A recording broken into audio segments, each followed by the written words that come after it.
Howdy, all you delicious people. I'm here to review Ghost World from 2001. So, obviously stated within thumbnail and then also this image, there is to be a person who is to go on and be wielding a costumish cartoon character disguise. But we would otherwise have to break down here that logically this character is to be based from off of a comic book, and that of course would be the Ghost World comic book. And really, for how this person to be wearing this Batgirl mask, it is to be very brief within this movie. And this movie is to go on and be about two people's just normal run-of-the-mill lives. And if you go on and if you add Seymour's character, because he is to be a big part of this movie also, again, it's about his life. So, the only thing that I really found to be very interesting about this film is kind of the places that they go within this movie. That's where I go on and like, oh my god, like, there's a brief scene where they're in a comic book store. There's a scene where they're in a movie rental place. There's a part where they're in a movie theater because Enid works at a movie theater briefly in this movie, and so on and so forth. There's just kind of a lot of interesting things that you see in this movie that you wouldn't see anywhere else, whether that's a good or negative thing, because there's also some certain parts of this film where there is some racial stuff as well. So, with that said, this is a story about two girls who are to graduate high school and be thinking about what they're going to do with their lives after the fact. And so, Rebecca, who is played by Scarlett Johansson, is to be going through the normal ways of which to be going through a person's life after high school is over. And that, of course, is to go on and get a regular job and eventually get a place to call home and go on and buy plastic cups because that's what you go on and do. You buy a bunch of boring stuff at some point in your life. But so, with on the opposite end of that, we have Enid. Enid is to be this very free spirited, unfiltered person who really I don't think will ever go on and get an actual job because logically, like, she will go on and just really make joke of it all, and that is to leave her into unemployment consistently. And so we have Enid that is to go on and be a person who is a risk taker to the point of her going on and having a dream about her one day just disappearing. And logically, like, I think maybe at some points people can go on and maybe relate to that, but then again, maybe also not, because they are happy with their lives. But with that said, let's go on and let's talk about Seymour. So, Seymour is a guy who is to really go on and like vinyl records to the point of him going on and to have had a big collection of them, and is to go on and collect certain rare records as well. Going on and owning seemingly one of 5 records that are to be in existence of certain prints of certain vinyls. So, Seymour and Enid eventually are to bump into one another for their enjoyment of records, and they really go on and hit it off to the point of them becoming friends and spending a lot of time together. And it ends up becoming that they later and later this film become more seemingly than friends, but there isn't really much of a lasting like real dating relationship or whichever. because there is to be quite a bit of an age gap, and then also there's to be kind of a talking to one another, and at certain points, we have Enid who is interested in this Josh guy, and eventually we will have uh, Seymour that is to go on and be with a girl named Dana that we can just kind of tell is eventually going to go nowhere, sadly enough. But we really just have Seymour that, in all honesty, is to just either not want to be alone or realize that he is going to have to be forced to fit in, just so that way he can go on and be with the woman and probably get laid. So, with that said, uh, this is to just be a story that I feel is interesting enough. I would go on and say that this movie, at the end of the day, is okay. It's sad. There are stuff that'll go on and make people not want to check this movie out or just feel so odded out about it and whatever. I will just say that I'm like, you know what? Like, people need to go on and just expand their horizons. Just experiment every once in a while. Just watch a film that you're just like, why am I watching this? But I'm watching it freaking anyways. That's what I go on and I do sometimes. I'm like, why am I watching the Care Bears? Why am I watching this movie and show that I know I'm probably never going to want to go on and actually want to see within these eyes, but I see it anyways, and I'm just like, meh, alright, okay. It was good that I jumped off on that adventure. Because maybe it just took away X a number of hours upon my life. But still, like, I was to go on and have that reference of that thing existing so I can use in other reviews. Just like, oh yeah, like, this seems very similar from this movie or show that probably no one saw. So, with that said, where can you go on and see said Ghost World movie? Well, fortunately for you, it is available on an app called Tubi. Tubi. It is to logically be a place that you don't have to go on and have a subscription of some kind and watch some stuff. But then also you can go on into another app called Zeliphonic, Zelivonic. And via that app, you can go on and see a number of things for absolutely free beyond just Ghost World. You could see stuff that would normally be exclusively on certain specific apps. With the exclusion of me going on and finding out recently that there are certain movies or shows that do not exist on that app, which kind of sucks because I want to go on and talk about certain movies and they don't exist there. Oh no, what am I gonna do? I don't know. Like, eventually I'll have to go on and just kind of narrow it down to eventually being forced to, like, get to those films and make a judgment call. But I think there's one movie that I think I can go on and have a certain app that I can just go on and watch that on, and I think it'll be fine. Um, but then again, there are other things where I'm just like, I can't find this anywhere. I may have to go on and hopefully not have to be forced to rent this thing because I don't think that it's going to be good enough to justify that purchase.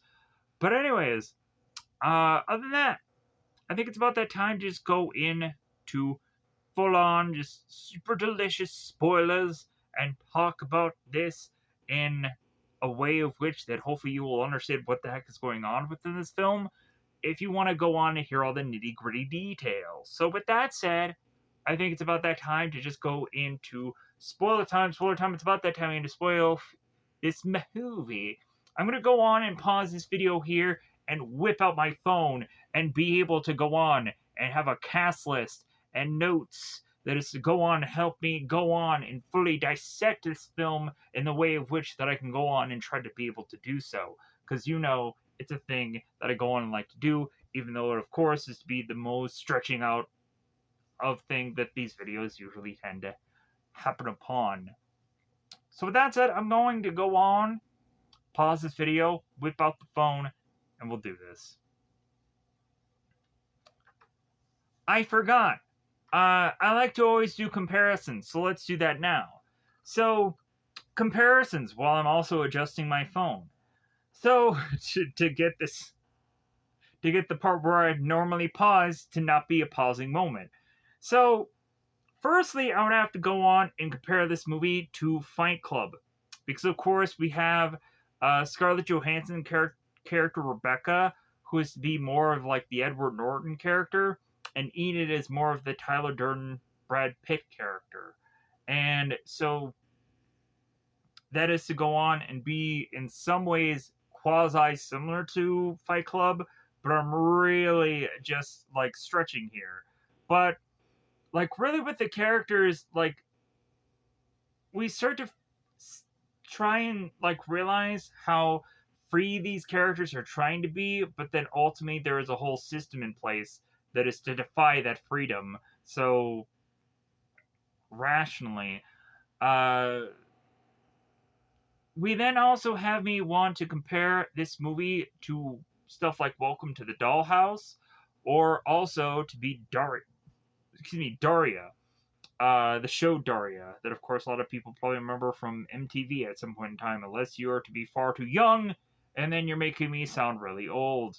Whatever. You can go on and find Daria or some other thing within probably Telephonic or probably any other things that I've probably recommended through the time of which that I've existed, or probably could go on and just tell you if you were to go on and comment. I could probably tell you a number of apps that I've in fact used quite a bit of time of which that I've gone on and done this. So now that I've said all of that stuff, let's go on and let's get into this film.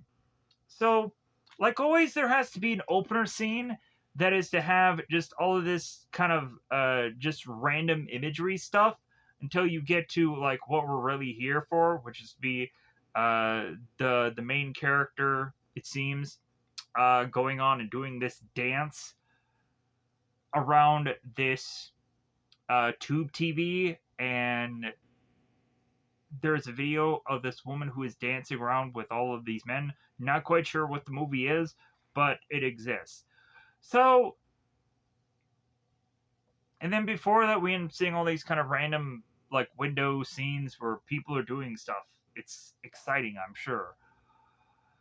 So we then turn around and go to the auditorium because somebody is to be doing a graduation speech because people are graduating high school at 2 p.m., it seems.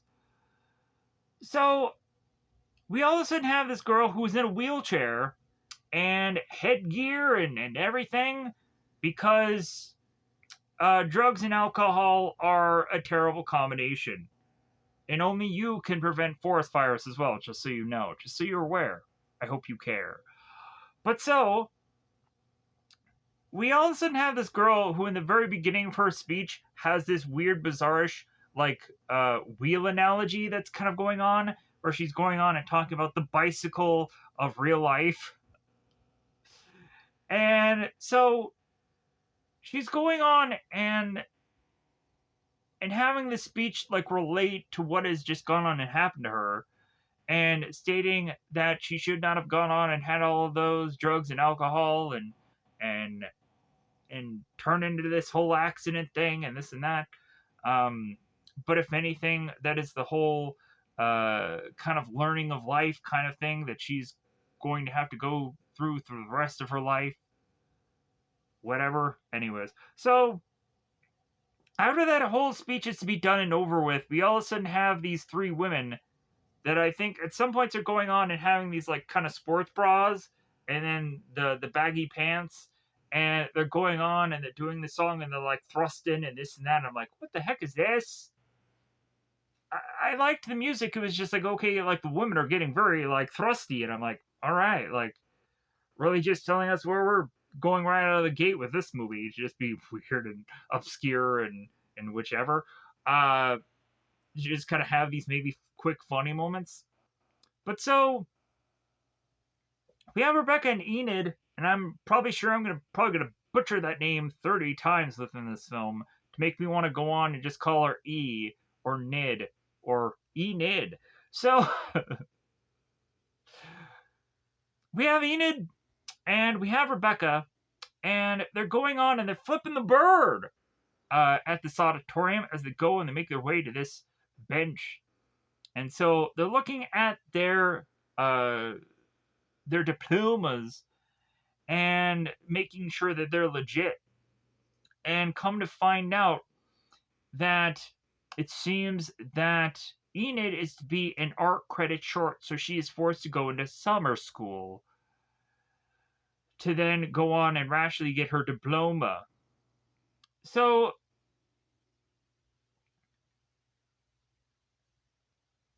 funny enough, here they're also talking about a chipmunk face that is never going to shut up, but I thought that was kind of a funny line.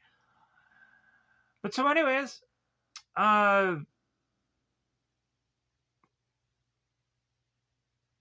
we turn around and have the whole after party. And they're going on and they're talking about, like, man, like, aren't you glad that we're never going to see these stupid people ever again? And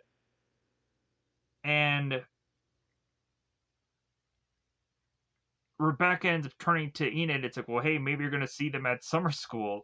And he's like, shut up. So all of a sudden, Melora is to just appear out of nowhere and talk to these girls about, like, well, hey, like, oh my god, like, I can't believe you guys made it. I couldn't even believe that you guys give a like, that you're even here. So we have Mallory that bizarrely keeps just appearing in this movie, and I'm just kind of curious if that's the whole comedy bit. That, like, I think they should have gone on and have her, like, just come out of nowhere like 50 times in this film. Even if it didn't make sense, she's just always there to where it's like, are you following me? You follow me, 50 Cent? What's going on? So Melora is going on and she's talking about how she is an actor's workshop. And so she's like, oh, okay, well, like, we'll see you guys later. So we have Rebecca and she's going on and getting some punch. Maybe it's to go on and to have gotten boozed it, but hey, guys, you never know. Like, maybe somebody spiked that punch. So Tana's going on and speaking to Rebecca, and it's like, oh, hey, yeah, Rebecca, where are you going for college?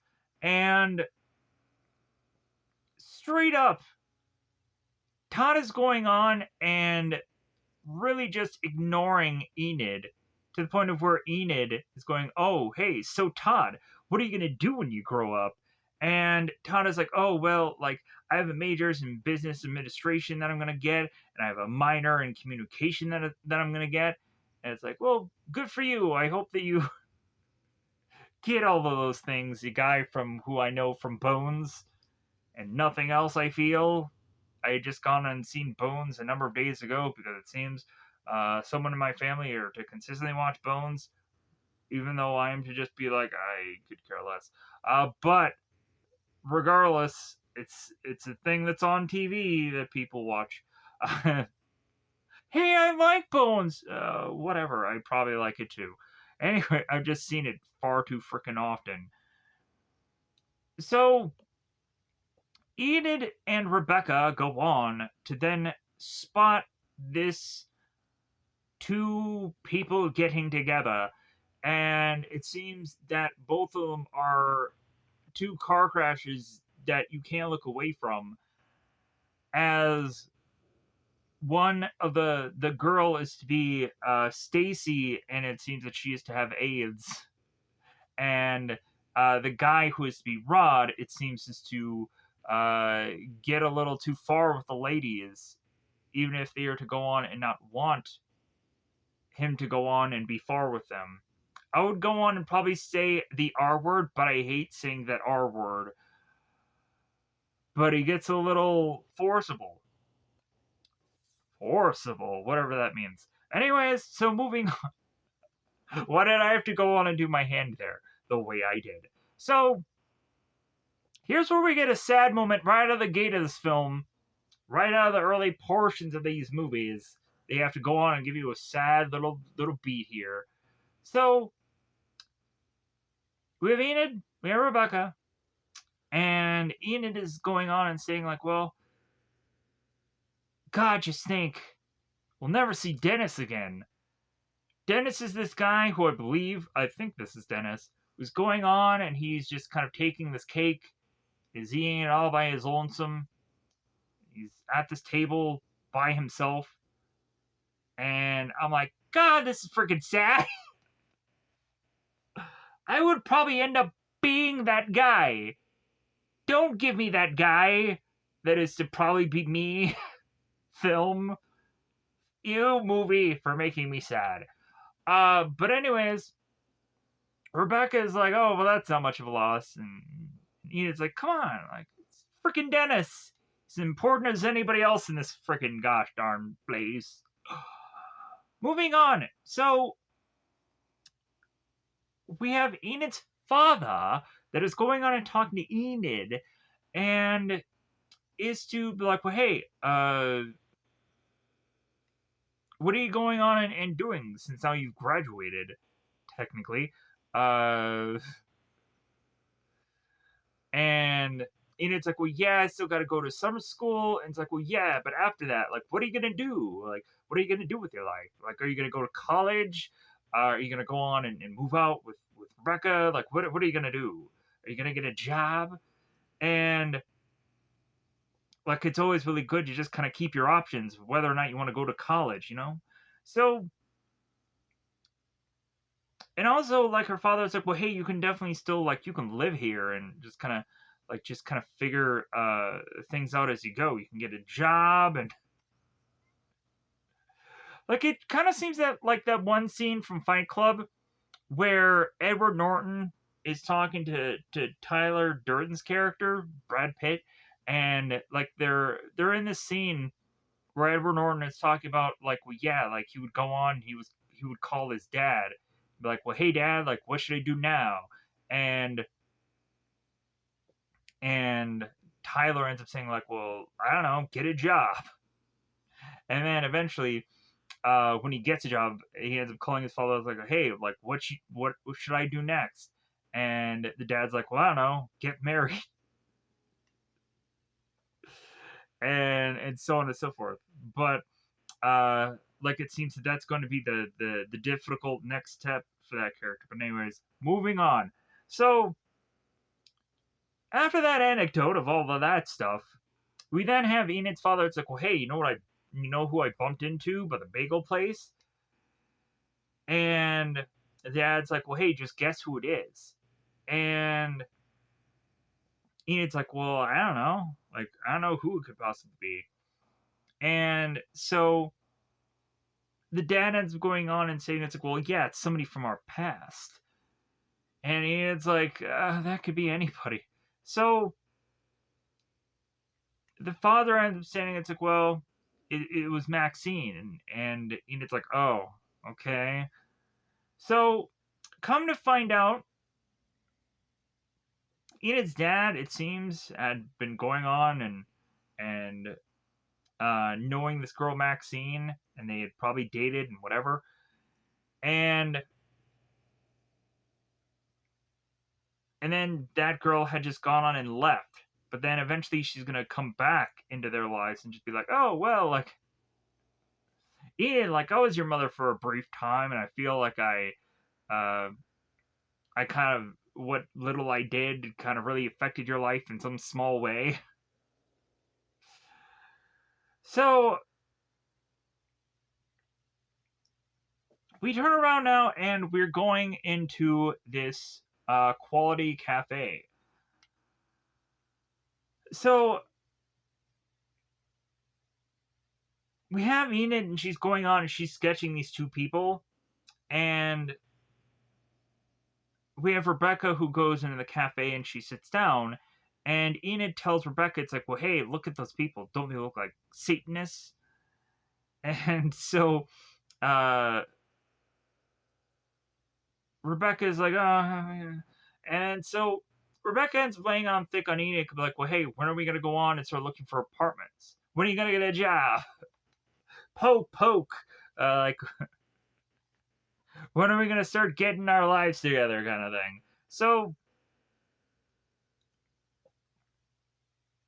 but also Enid is like, well, hey, I want to see how like these summer classes, like how they go first, and like it's just kind of delaying the inevitable, and also like we probably realized that these two girls probably weren't the best for one another. It was just that like they weren't good enough for anyone else, so they just kind of ended up being friends. But then again, like the further and further that we start to see one person progress over the other, the more that rifts start happening between the two of them. And eventually, us probably realizing that they're probably still going to be friends by the end of this film, but that whole relationship is kind of weighed. To the point of Rebecca, it's like the later half of this movie almost wanting to kill Enid for obvious reasons. So, but then also, we have Rebecca who's just like, well, yeah, like, isn't it amazing that we're just out of high school? Like, yeah, we have to go on and just kind of reflect in that like a billion times, right? We just have to go on and still just like, wow, like this is finally over. We're out of a building that we spent so much time in. 4 whole years of existence, or probably more, in case you had gone on to a high school that also just expanded and had all kinds of other grades and whatever. But moving on. So we then go on and have this guy who is giving uh Enid this tape, and is to, of course, uh, with that tape, is to go on and be wanting this thing called money. And so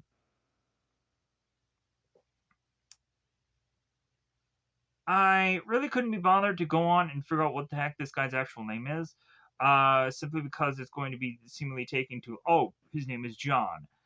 Thank God. Conveniently at the time of which that I was to go on and try to figure out what his name was. And so we'll have Enid who bumps into John a little bit later in this film, and they have a little bit of dialogue between one another when they're at the comic book shop. But so it seems that also this John guy is consistently ridiculing Enid for being Jewish, and so he's gonna go on and have a bunch of jokes related to that. So, but if anything, it's all about like, hey, give me my money. Like you never paid me for that dance routine video, and so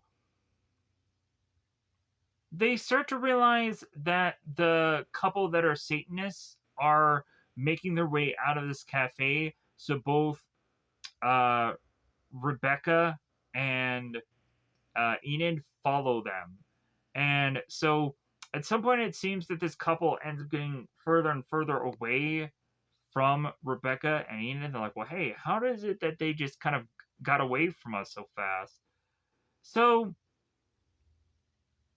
this all of a sudden leads them to some authentic 50s diner that is to be called Wowsville. And so, funny enough, when they actually make their way into the diner, the music that is to be playing at the diner is not at all like 50s, and they find it hilarious.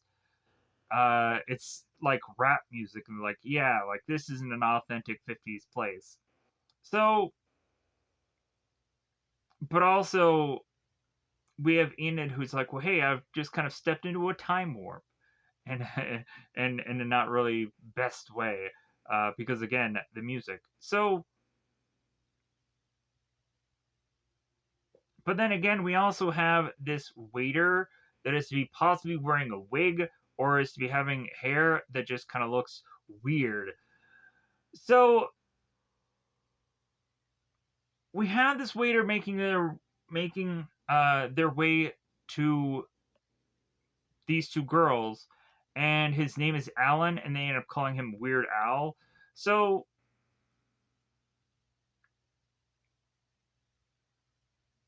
they go on and they check out the personals. So they come to find that there is to be one person upon these personals that have made a personal ad that is to go on and want to find this girl that he was to have at some point bumped into. And he ends up describing her and then also describing himself and hoping that at some point they can go on and meet one another. And so, and they were at an airport shuttle. So, what the two of them end up going on and they do here is they decide that they want to go on and pretend that they are uh, to be this girl. And so Enid ends up calling this answering machine. And so she leaves a message, and so she like states who she is, and states that maybe they can get together and go for lunch sometime. And she says like, well, hey, how about Friday at 1 o'clock? And tells him to meet her at the Wowsville uh, restaurant because it's her favorite. So here's where things start to like come off as Joyride, and I'm like, how is this gonna just blow up in this girl's face? And like, it takes a while. It kind of gets there, but then again, also, uh, like there isn't a huge like blow up of this face where like I would have thought it would have been really interesting if the guy Seymour, the character that they end up finding, it would have been funny if by the end of this thing, Seymour would have been a murderer or something. Like, if there legitimately would have been an actual reason for them to have gone on and never met this guy, but then again, um, had it be that this person, like, for whatever reason, was to be this person they should have gone on and avoided all along. Anyways, moving on. So,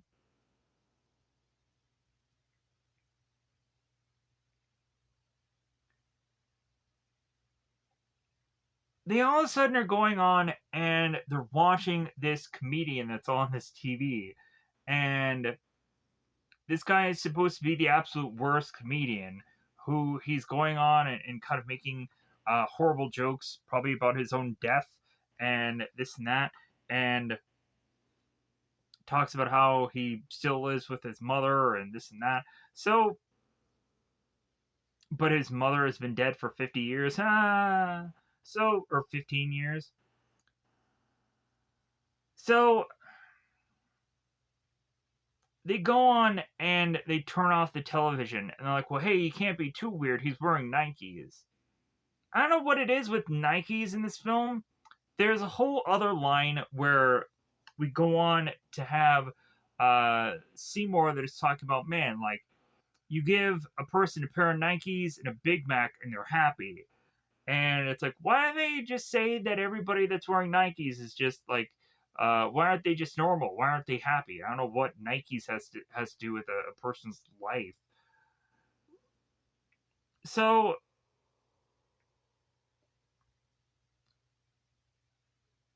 they're going on and they're making a joke about how Joy Macabre, who was that stand up character, how like he's basically their god.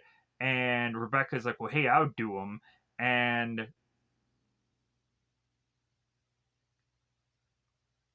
Enid just kind of like, oh, well, would you? Yeah, I'm sure you would. So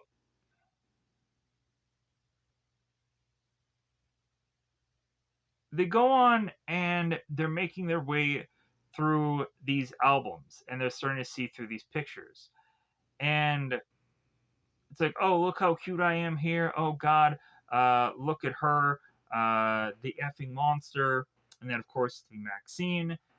And so oh look, there's my dad with Maxine and his photo, this and that. So weirdly enough, like Enid doesn't just say how horrible this girl is through this picture, but there's no evidence of her being a horrible person. You never see Maxine ever in this film that says an evil thing at any point in this movie, but she's evil for some goofy reason. It makes no sense. So, but if anything, Enid is a turn to Rebecca. It's like, well, hey, like, if my dad starts dating Maxine again, murder me now. So they make their way uh both Rebecca and Enid to this gas station called the Sidewinder. And every time they go into this gas station, it's all about going on and treating this guy named Josh like crap because secretly they like this boy, but or both of them do, but neither one of them I think will ever go on and actually state that to Josh. But there is a whole thing where they end up going on and putting this note on on his door saying like, well, hey, like we came here to F you, but you weren't here, so like that just tells us that you're gay and so see you later.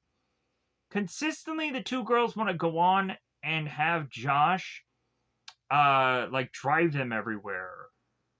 Even though Josh is to go on and tell the girls like, well, you know what, like rocking from where you're from to where this like it would have taken minutes to be able to do so, and they're like, well, yeah, but you can just drive us everywhere. And so then ends up kind of being the running thing of them going on to get to Josh just so that way they can use him to just drive somewhere, even though it probably isn't that far away to actually have them just walk. So, anyways, but then also Josh is consistently trying to take off his smock, his little vest thing, because he is to be just kind of 5 minutes away or number of minutes away before his shift ends. But so Enid goes on and she starts asking Josh about frozen yogurt, and Josh is looking at Enid. It's like, seriously, you want me to go on and tell you about frozen yogurt? And she's like, come on, tell me about it. So, like, he goes on and he has to state the very specifics about all of this. And so we would all of a sudden come to find out that there's to be this shirtless guy that appears and he has nunchucks bizarrely. And this guy is, I believe, named Doug. I think that's his name. I have no clue. And this guy goes on and yeah, his name is Doug. Luckily, wow, like I am batting bizarrely near 1,000 in names today because I didn't think I was going to remember a lick of any of these people. So Doug goes on and he is to get a thing of like beef jerky, and he's getting this drink, and really like there's some kind of real funny banter between him and the store owner or the store boss character, and because the boss is going on and telling Doug here, it's like, well, hey, like no shirt, no service, and he's talking about inventing homos and this and that, kind of doing some racial stuff between this guy, uh, and so uh, the guy goes on, and so the Indian or the boss guy is telling Doug here, it's like, well, hey, like fuck you, and Doug is like, you wish you gotta buy me dinner first. And everybody in the in the restaurant, everybody in the fast the everybody in the gas station here, the place that they're in now, They have a good laugh. They have a good chuckle. So we have Doug that even goes further and has this boombox, and he's going on and he's doing all these nunchuck things, and that leads the boss to go out there and like, hey, what do you think this is? Woodstock? And so like they have a little bit of banter between the two of them, and it's also kind of really funny. So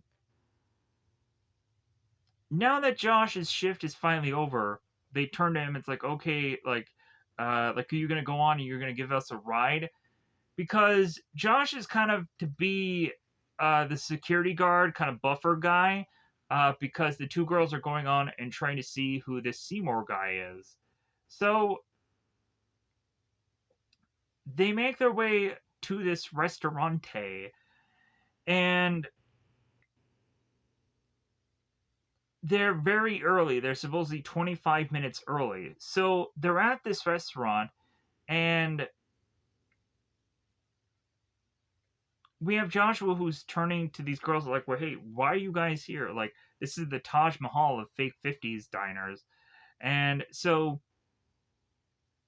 and they're also asking where the weird guy Al is, and, or the Weird Al guy is. And come to find out, they see him in the distance, and his hair is kind of bumping up and down. Like, yeah, like, that's where he is. Um, and so Rebecca's going on, and she's saying, like, I want to make love to him. And so by the time she goes on and says that, she's going to regret it, because the Allen guy is to make his way back to the girls, and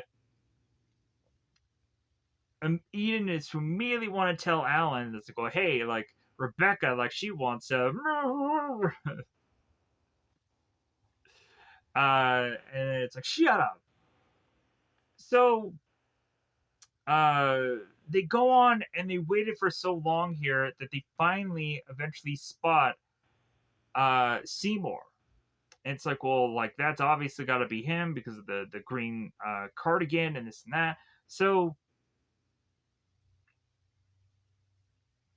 they go on and they notice that since the guy is kind of waiting, he ends up sitting at the stool, and Ian is like, oh my god, did he just order a big glass of milk? Like, as if that's something weird. Like, really, if he would have gone on and uh like ordered a rare steak that like it looked like there's blood still on it, then maybe that'd be weird. But he just orders a giant glass of milk. But then, like, John turns around and be like, dude, it's a freaking vanilla milkshake. Like, come on, it's a normal thing to probably order here. I don't know if it's usual for you, but it's not for me. So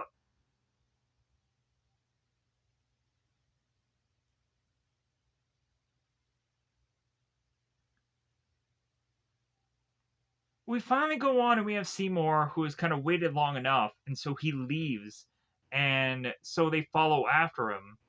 And Seymour, it seems, is to get into a car accident, and he starts yelling. It's like, effing a hole, what's wrong with you? This and that. So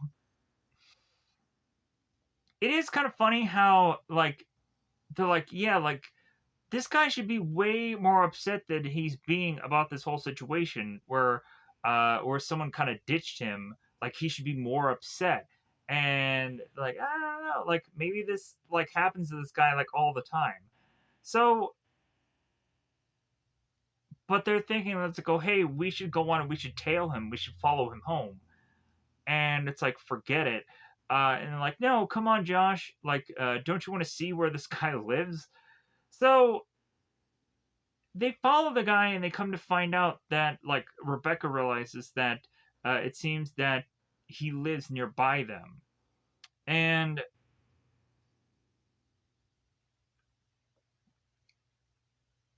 we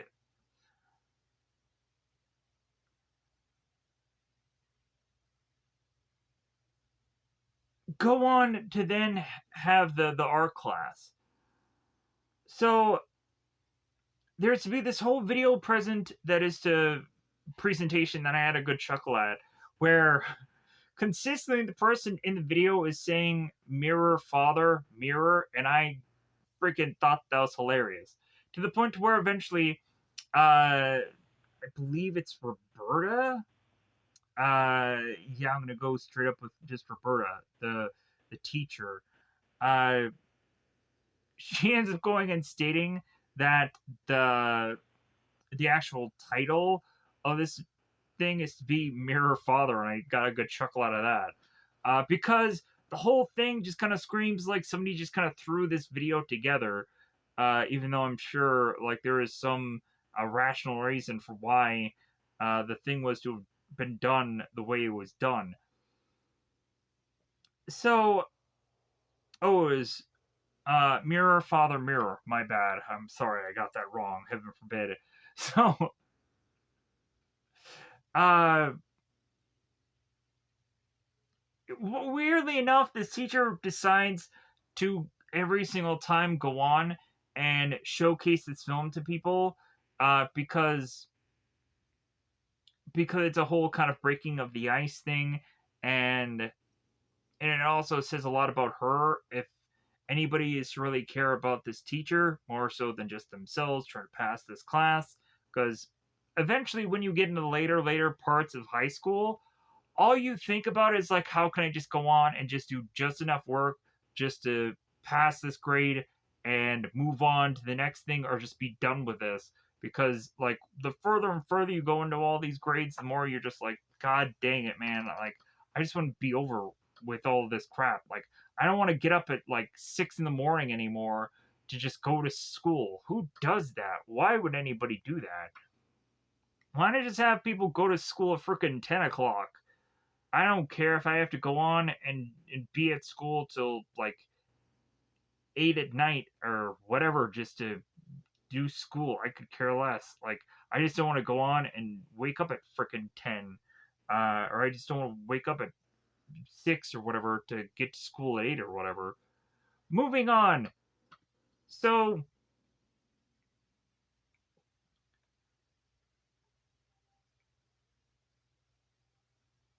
really, this teacher is going to go on and be very biased about how she approaches this class. Basically, if you go on and you have any real reasoning for like having your sculpture or your drawing or your whatever having some kind of connection with feminism, or some kind of racial protests or this or that, this girl will give you an easy A. But if you go on and if you just kind of draw something just because you felt like it, oh no, you're not going to really do well in that class. Oddly enough. And this teacher is to go on and want everybody to do their own self exploration. So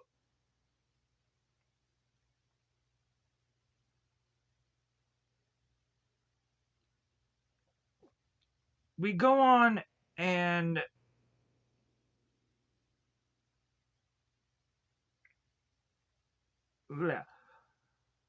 uh, we turn around, and I'm just gonna skew past a lot of this cool stuff. Anyways, so they want to go on and further both Rebecca and both Enid, and they want to try to figure out what apartment Seymour is in. And so they make their way back to where he lives. And so Enid is going on and being a little concerned, or one of the girls is being very concerned that if they go on and they see Seymour, that they probably will feel really bad about him, about how they basically ditched him. And they go on and they start rummaging through his stuff, his mail, and they start to realize that there is like a bunch of different kind of girls' mail and this and that, and they're they're finding like fan club newsletters and all these things and catalogs and stuff.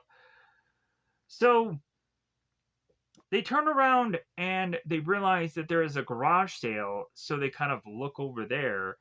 And so they find a guy who I believe is named Joe, and Joe is going on and he's selling these kind of just stuffed animal things, and it's like, oh, what the heck is this?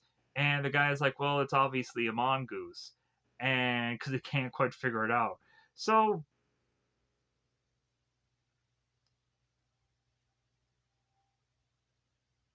he goes on, and I think he eventually ends up telling the girls, like, well, that's not really for sale. So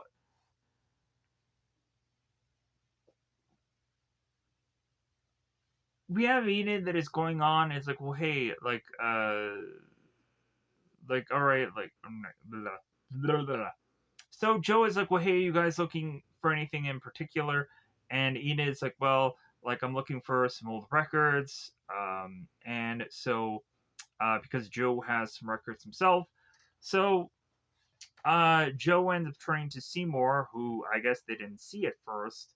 So they make their way over to Seymour, who has a bunch of these little crated bins of all these records. So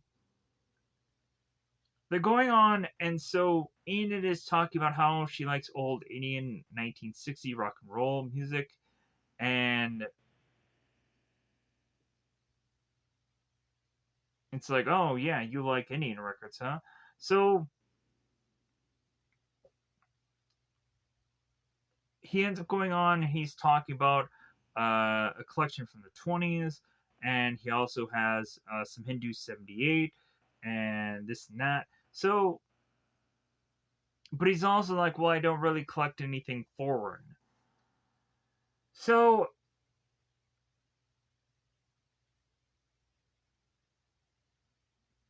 Seymour is just kind of confused that these girls are to go on and like old music. So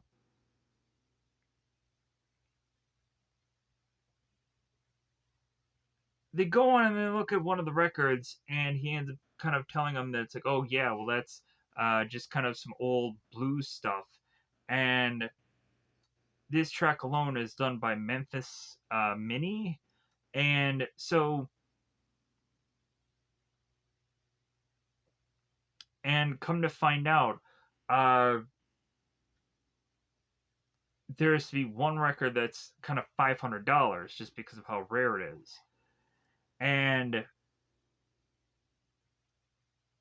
so we go on and they're like, oh yeah, like you have a very rare record. Hey, how about you go on? You show me what that is. So he runs off and he comes back and he ends up showing them the record. And so,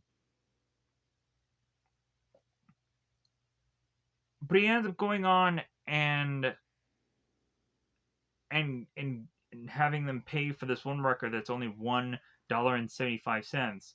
And he's like, well, hey, if you don't like the music, you can come back and give me and I'll refund it for you. So he's like, well, we're here every Saturday. So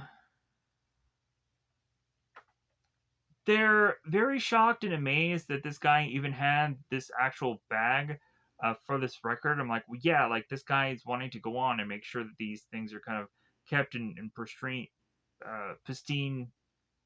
perfect condition. So we have Rebecca that's even going further and saying this guy like for like how a dork he is and whatever, like he should probably just uh end himself. So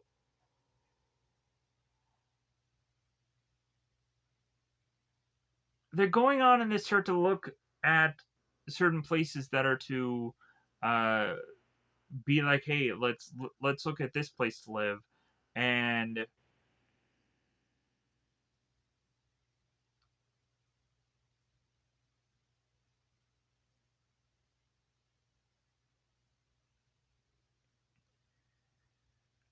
also Enid is going on and talking about how like Seymour is kind of this clueless dork, uh, but it seems that she is to actually think that he's cool. And or no, wait, I think Rebecca is calling him a clueless dork, but Enid's like, you know what? I think he's kind of cool. Uh,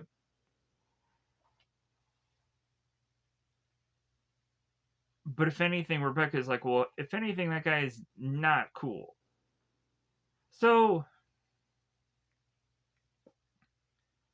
they go on and they're still looking in certain places, and they come to find that one place doesn't even have a kitchen. So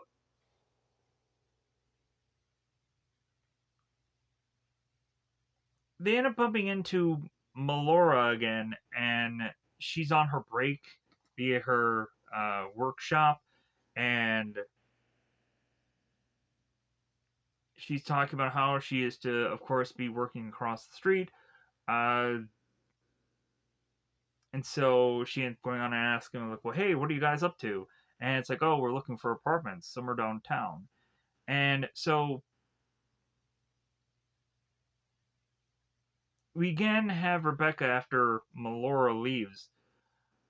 Rebecca was going on and like, well, hey, like, maybe we should go on and maybe we should look like we have money, so these people probably won't go on and treat us like crap when we go on and ask for their apartments. Maybe it'll be a better chance for us to get the apartments if we kind of look like we're made of money. So maybe we should go on and look like rich yippies. So to make us look like more people that they would probably justify renting to. Pause here for a second. All right, so we have Enid who is to be dyeing her hair green, and her father ends up coming to her room, and he's bizarrely going on and asking her about a blue spatula. And bizarrely, I don't know why he's looking for the spatula within this girl's room, but he's there anyways. So Enid is going on and she's going on and adjusting her hair, and Rebecca ends up starting to talk to Enid, and then Enid's like, well, how long have you been standing there? So the two of them make their way to again hassle Josh, and they also are to spot some pants on the ground, and they have to mention that for some reason. So they all of a sudden they notice some guy who's just consistently sitting on this bench. The guy's name is Norman.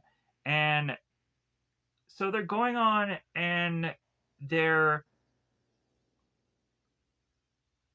trying to just be kind of curious if Norman is to know whether or not that there's going to be a bus not coming, because there has not gone on and been a bus there for seemingly 2 years. And so we have Enid that goes on and starts talking to Norman. It's like, well, hey, you do realize that there hasn't been a bus here in 2 years. And Norman's like, hey, you don't know what you're talking about. And so, like, okay, all right, well, like, see you later. So they make their way to Josh's place. And here's where they go on and they put the note about him being gay and they were going to F him, this and that. And so they end up also talking about how, like, they're betting that Josh just jerks off, and Rebecca's like, no, I don't think he jerks off. Like I don't think he's human anymore. I don't think he does human stuff. So they turn around and they go to this comic book store, the Xenophobia, and so all of a sudden there's these two guys that are talking weirdly about carpet beetles are the only way to get flesh off of a corpse, like as if they're bizarrely to be forensic investigators, and like this is just the normal common stuff that they talk about all day long. So we have Enid that goes and she talks to those guys like, well, hey, like, don't be creeps. Like, don't you guys talk about anything nice? Like, don't you guys talk about Easter bunnies and kittens and fluffy things? So Uh, we then have one of the guys who were stating that bizarrely, they're thinking that uh, that Enid here looks like Cyndi Lauper. So here's where we get John back into the action, and so of course John is looking at Enid. It's like, well, hey, you have my money. Tosses a bit of money, and also goes on and is to make fun of how she dresses, and Enid goes on and tells John, it's like, well, you know what, your last tape sucked, by the way. So he goes on and he badmouths how she dresses, and she's like, well, hey, I'm not dressing as some just kind of modern punk. This is specifically 1977 original punk rock. So really, Rebecca could not go on and know the real difference, and not as if it really matters. But if anything, let's transition again. So Enid is now back at her place, and eventually she goes on to re-dyes her hair black at some point. And so she's going on and listening to Seymour's record, and she's listening to it over and over and over again till she really just is to seemingly be wearing it out for how she listens to it over and over and over again. So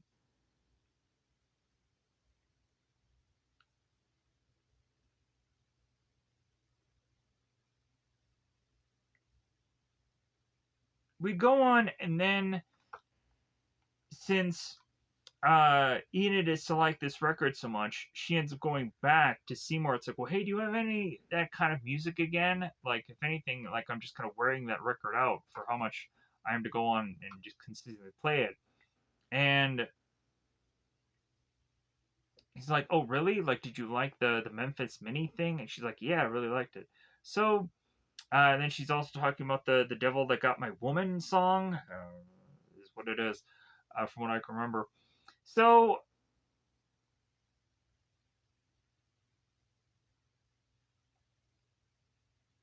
oh, wait. Here is where he goes on and has the one song that has the very much more thing that's in Seymour's collection, and he has to bring it out to her. Like I thought that was earlier, but no, it's much later. Then we go on to be having Enid back in art class or summer school. So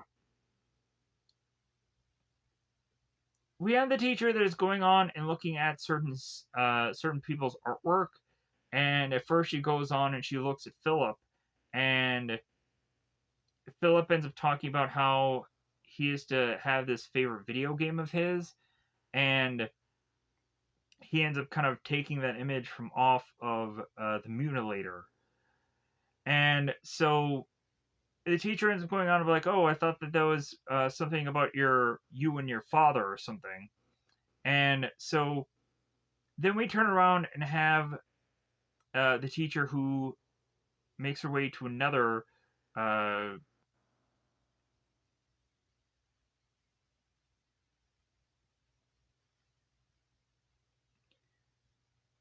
artist's work, and bizarrely, this girl is to just have been really just putting all these kind of coat hanger wires together, and she ends up connecting it to feminism, and so the teacher's like, "Oh my god, like this is the creative juices at work." So like it gets to the point where the girl just kind of comes in with just kind of any thing that she could just possibly come up with, and just be like, oh well, it's a found object, and like it's a tampon and a teacup, and it's a whole thing about modern women or something like that. I don't remember what she says. Eventually I'll come up with it later on, or maybe not. I'll just kind of skip by it. So now at this rental store, so we have this guy who's kind of going on and is kind of waiting for somebody to check out. And so this guy is ending up asking for a movie called Eight and a Half. And so Jamie is the guy behind the counter. He's like, oh, okay, well, uh, like, is that a new release? And it's like, no, like it's a classic Italian film.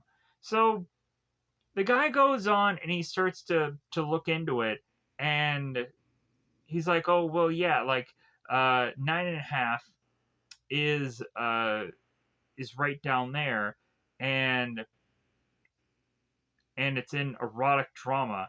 And the guy's like, no, no, no, no, like, I said 8.5. And so all the while that's going on, we have uh both Enid and Rebecca, and they're being stopped by one of the people that work there. And the guy that works there, like, I remember him from, like, the Mighty Ducks movies. Like, it's surprising to just kind of see him in any other role besides that, actually, for freaking once. So I also think he was in some camp movie, but I don't remember what exactly that was called. It's probably Camp Nothing. Anyways, so they're going on and looking through all the movie titles, and Rebecca's like, "Do you think this will be good? Do you think this will be good?" And Enid is like, "Forget it. Like, they're all gonna probably suck." So since this is kind of like their last night before Rebecca is to get a job and start working, they're like, "Hey, like, well, what should we do before then?" And so Seymour, it seems, is to have this kind of get together with all these kind of guys talking about records. So this goes on and leads certain guys that are talking about music. Like, we have these two guys that are going on and talking about how, like, certain music is kind of either better in vinyl, or only deserves to be like on a CD and this and that, or it'll sound just as clear cut remastered in some cases. And excuse me. And so it's just kind of really interesting with that dialogue, even though you can tell that I'm yawning right now. So Rebecca is going on and looking at Ian. It's like, I really hate you right now for you making me go to this freaking party. So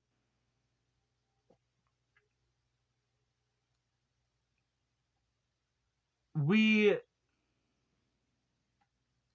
would of course see Seymour that's going on and haggling with uh with this one guy, and he's to be very fussy about what he wants.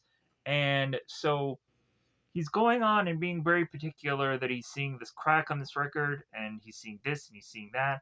And so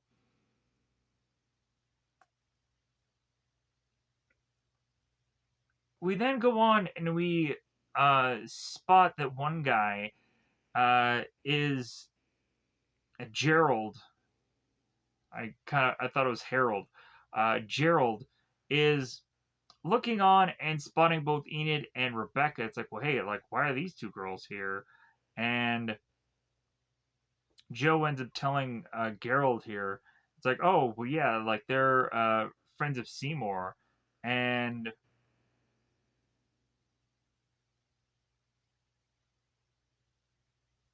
if Gerald is like, wait a minute, like, is he dating them, or like, is he like sleeping with them? And Joe is like, hey man, like, don't worry, I've lived for him with 5 years, or I lived with him for 5 years. Like, I don't think he's getting laid anytime soon. So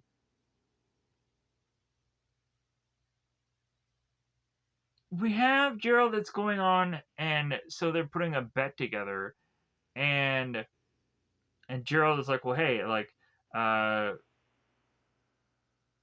like, I'm gonna go on and I'm gonna try to get with these girls, because Joe is like, well, yeah, like, I'm sure you haven't gotten laid in a while either.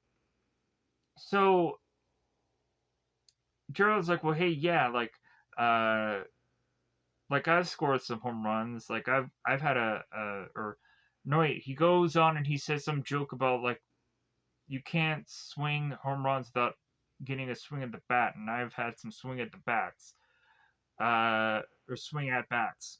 So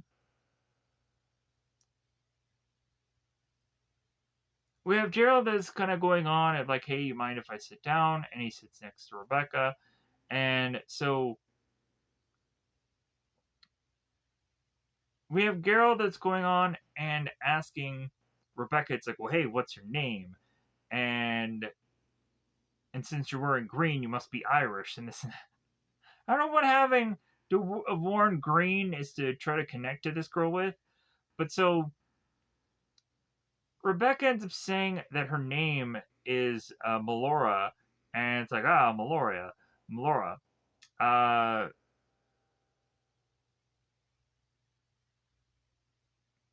and so Harold goes on. It's like, well, hey, why are you guys here? Like, why are you hanging out with guys like these?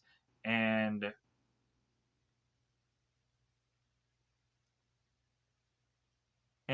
he's trying to go on and he's trying to get the girls away from this place and go to like a nightclub or something. So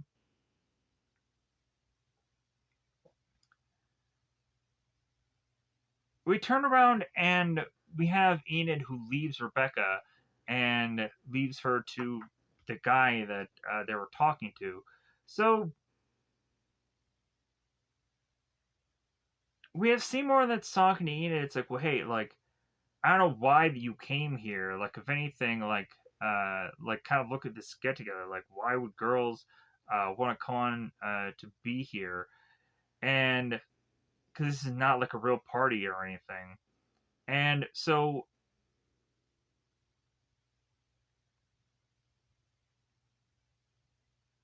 if anything, they further go into his actual just records, and so they check them all out, and he ends up listing how many of them he has at this point, and so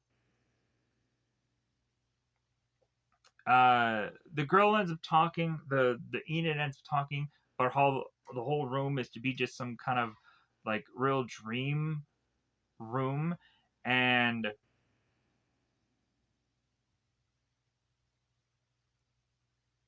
if anything, also we turn around and we have Seymour that's going on and saying like, well, like, do you think it's healthy to obsessively collect like things like this? And you're just kind of filling your life with just kind of stuff instead of relationships and family and whatever. So as well as also kind of like turning around and like, well, yeah, look at all these other kind of pathetic losers that are here at this party. So if anything, we turn around and we have Enid who's like, "Oh no, no, like you're cool, you're cool." So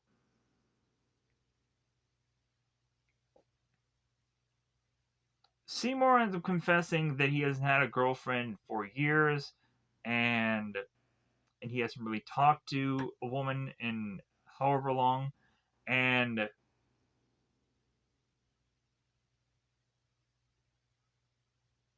so Enid is uh saying to Seymour, it's like, well, hey, I'm talking to you. So and she's like, well, hey, I'd go out with you in a minute, and so here's where Enid goes on and says, well, hey, I'm going to go on and I'm going to be your own personal dating service. Like, I'm going to go on and I'm going to be your wingman and you're going to be neck deep in pussy. And, and here's where Seymour goes on and he's like, Jesus. Like, consistently every time he talks with Enid from here on out, at some point he's going to be like, Jesus. So Enid and Seymour are walking and they notice a girl and they're like, well, hey, what about her? And Seymour is like, well, no, like that girl wouldn't get caught with a guy like me. And so they then turn around and see that this girl is wearing this top that is showing a lot of cleavage. Is like, well, hey, like, do you like girls with big tits? And uh, so they go on and they have to figure out what kind of woman that Seymour is interested to. That she's probably remotely attractive, or remotely attractive, and is to uh, be kind of somewhat compatible uh, with Seymour here. So Enid ends up looking at Norman and like, oh hey hi Norman. So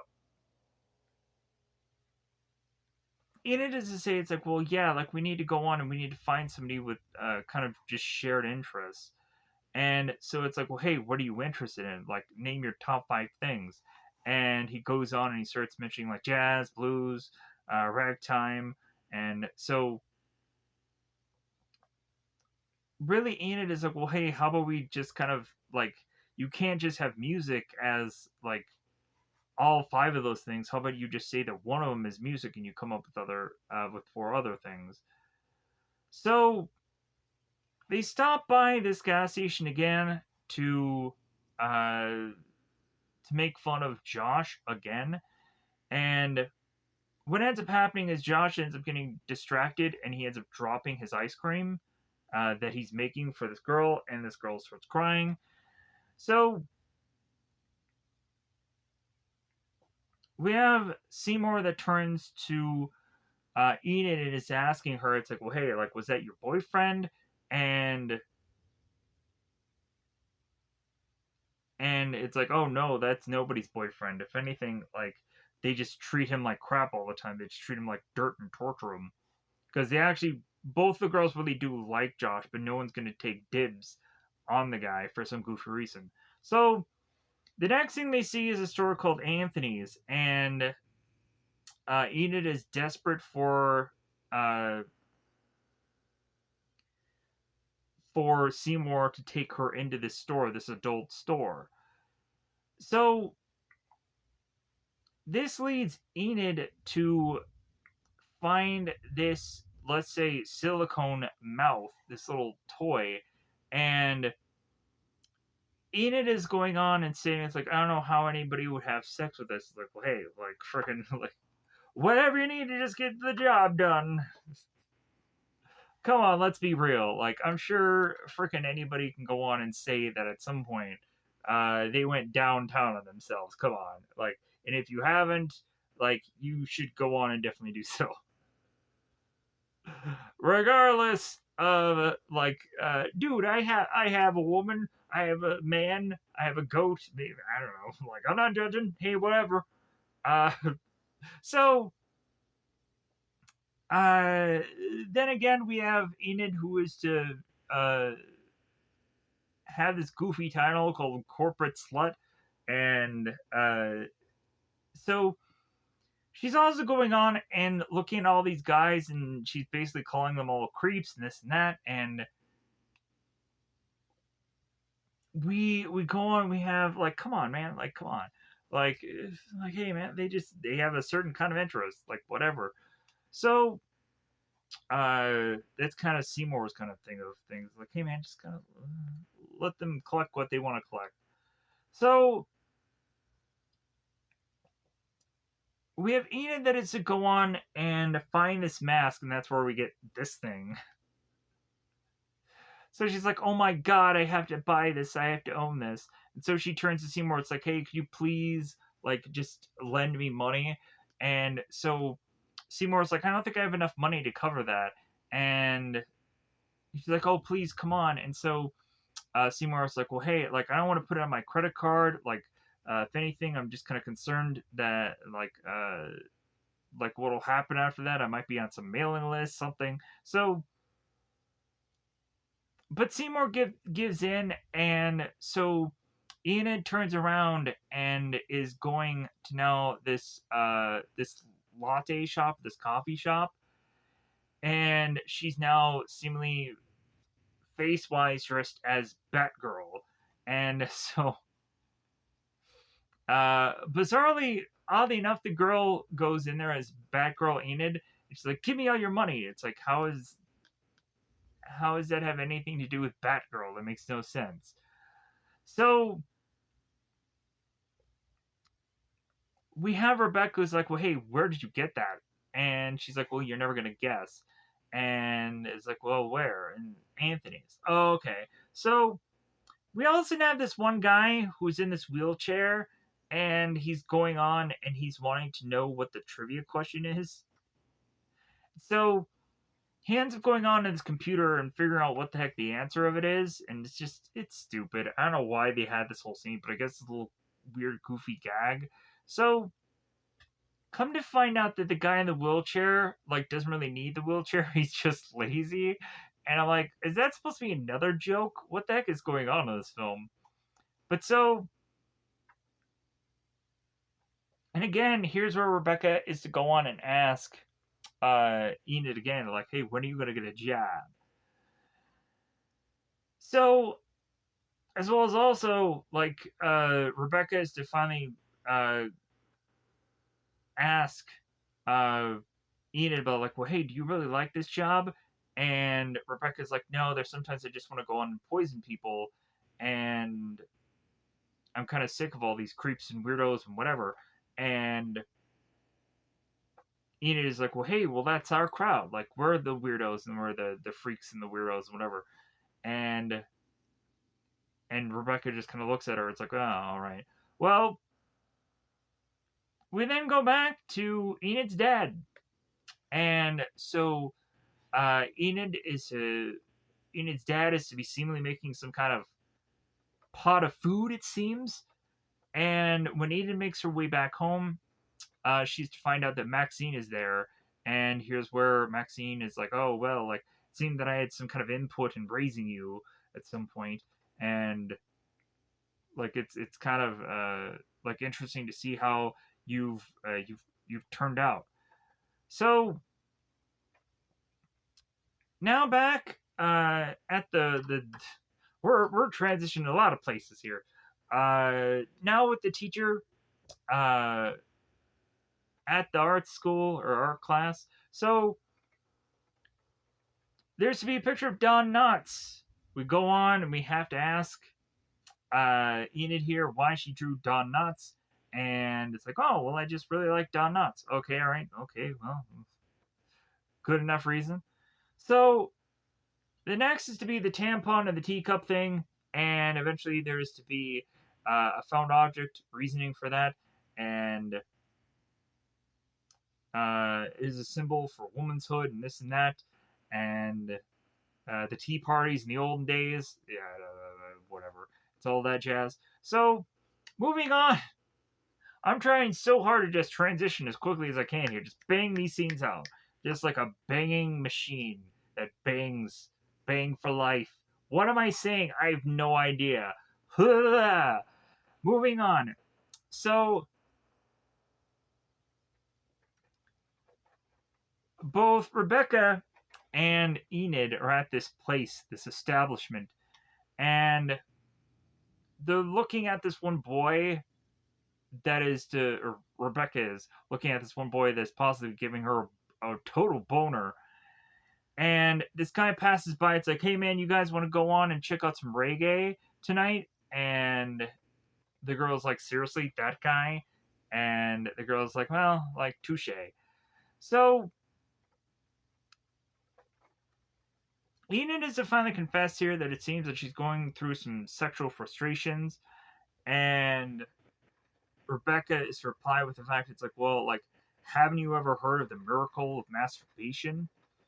And they end up going on and they end up getting interrupted by a guy that is a part of some band or is going on and having flyers of some band. And, oh, like, yeah, he is a part of the band. My bad. So, uh, his band is called Alien Autopsy. A weird, bizarre name. But then again, maybe anybody stole this name and is to run with it. I don't know. From this movie specifically. Also, it seems because the weather is horrible within the place of which that I live, you may go on and hear the pitter patter of the raindrops. I'm sorry if you're to go on and just be all just like, oh no, I'm hearing rain in this video. Oh no, I don't want to hear that sound. I'm sorry. I can't help it. There's bad weather outside yonder, and that's all I can say. And I'm still gonna just do this review anyways because I have to do a video every single day, regardless of how probably tired I am right now. Because I'm probably getting to that point. We'll figure this out if I can go on and just talk about all this movie and finish it up. Moving on. So, uh, we have Seymour, and we also have Enid, and they're in the car together, and Enid ends up turning on the radio, and immediately Seymour is to hate the radio because the voice of the guy is way too loud, and he's going on and talking about like KTO coming at you on this beautiful evening, this and that. It's like, what does he have to shout? Why is he so loud? So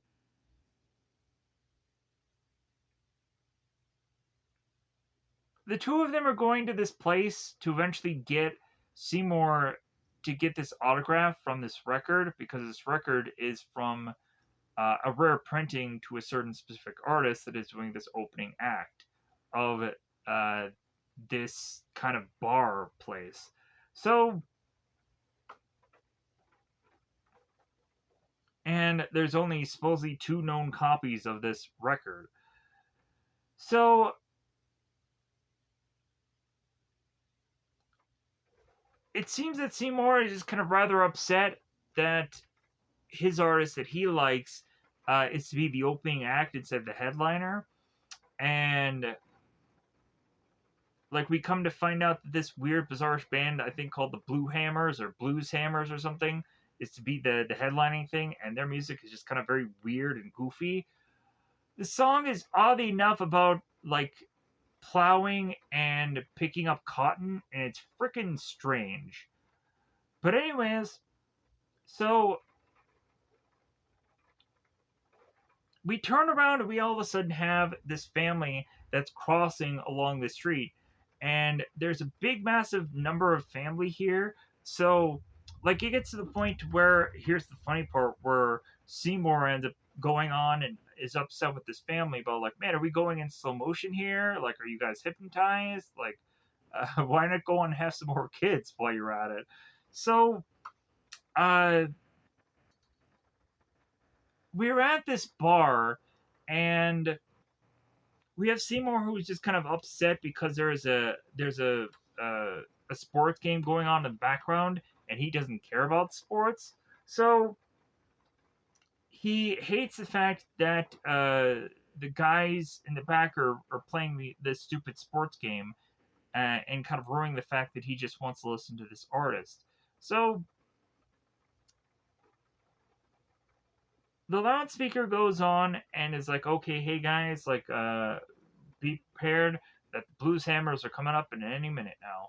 So we have Enid that goes on and starts looking around for women, and so she spots this one woman, and so she turns to Seymour. It's like, well, hey, like, look at her, and Seymour is just like, well, yeah, but like probably nothing's gonna happen from that.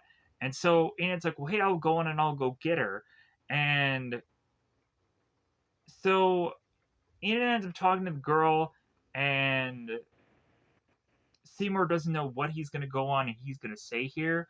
But so the girl makes it to Seymour's table, and they start talking about music, and it seems that she likes the Blues Hammers guys, and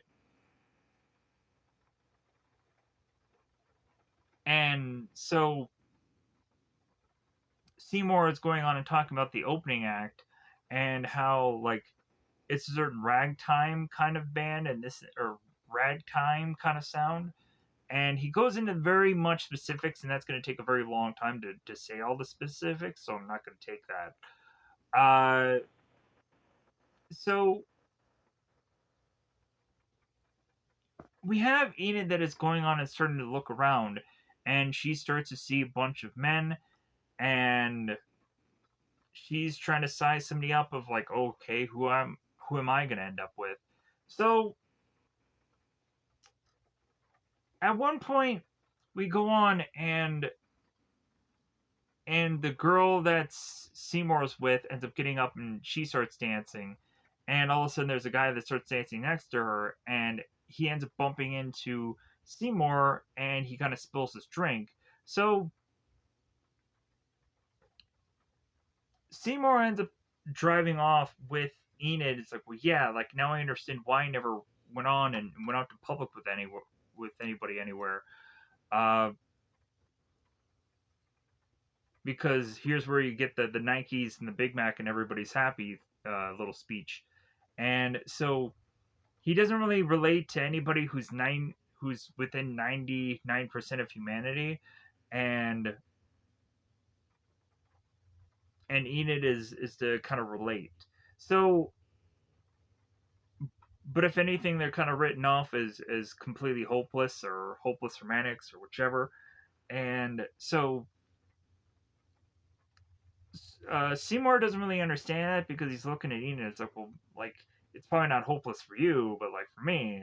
So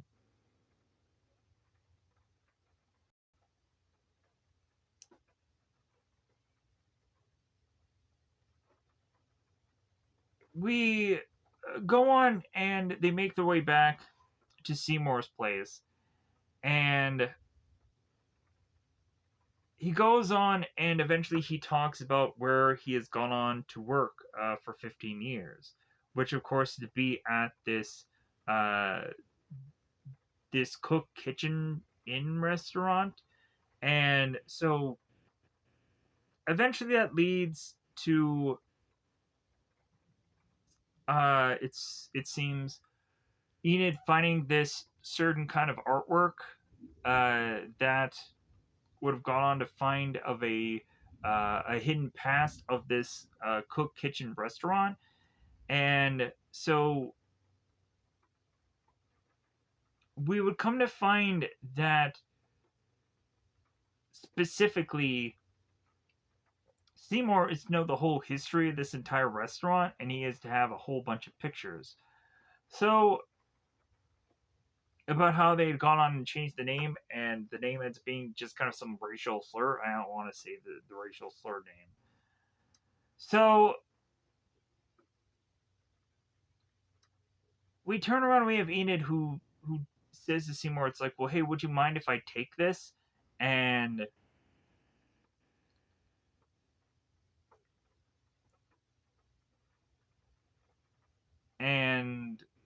Seymour's like, okay, what are you gonna do with that for? Uh, Also, we have the one uh, line about how they talk about uh, things were better back then, and but they just don't. Ugh. Uh, the whole thing of like, hey, weren't times better back then? And like, well, yeah, like people could just kind of hide like the racism and the this and that, and way better back then than they can now. So we go on, and so again, the teacher is to be going on and asking about certain art pieces, and eventually, here's where we get to the uh, the artwork that Enid brought in, and so she goes on and she says that this was a found object, and how this is to be a representation of racism and this and that. And so eventually, the further and further that the teacher and Enid starts to talk here, it seems that we're going to realize that Enid is going to just win over this teacher with what they're talking about here. So, if anything, like this teacher is to just kind of write this off as a remarkable achievement. And so, it seems that also, like I had forgotten to mention, that at the end of this summer class, there's going to be some kind of gallery show, and eventually by the end of this, like that's where they kind of build this up to eventually be at some point that certain artworks are going to go into a gallery show, and the artwork that Enid just kind of brought in is going to be one of those, but isn't going to be one of those for long. So Enid ends up getting a job at this, I think it's called Cineplex or something. So this movie theater. So the guy is to be looking over Enid here, and this is to just be this manager guy because he doesn't have an actual name. So he's going on and giving Enid the 4:30 crowd because it's not so busy, and so the very first guy that ends up coming up ends up asking, it's like, well, hey, do you guys serve uh, beer or alcohol? And funny enough, how that is kind of with the times change because movie theaters they didn't have alcohol, but now they do. And funny enough, with Enid, who's like, well, yeah, like you're definitely gonna need not only one thing of beer, but probably 10 after watching these movies. And so after the guy walks off, it's like, well, hey, like why? What are you? The manager comes in. It's like, well, hey, what are you doing criticizing the feature for? And so it's like, well, hey, we already have his money, so like, what does it matter? And it's like, well, hey, like once you go on, you have your own theater, you can make your own rules.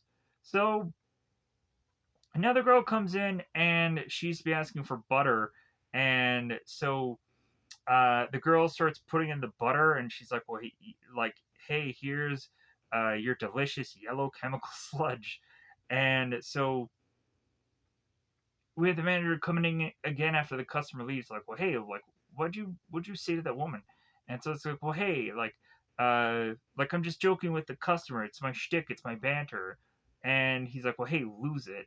And like, why aren't you going on and trying to build up to the larger sizes? Because you always know you need to go on and say super size me and whatever. So we have a guy who ends up asking for specifically a medium 7 Up.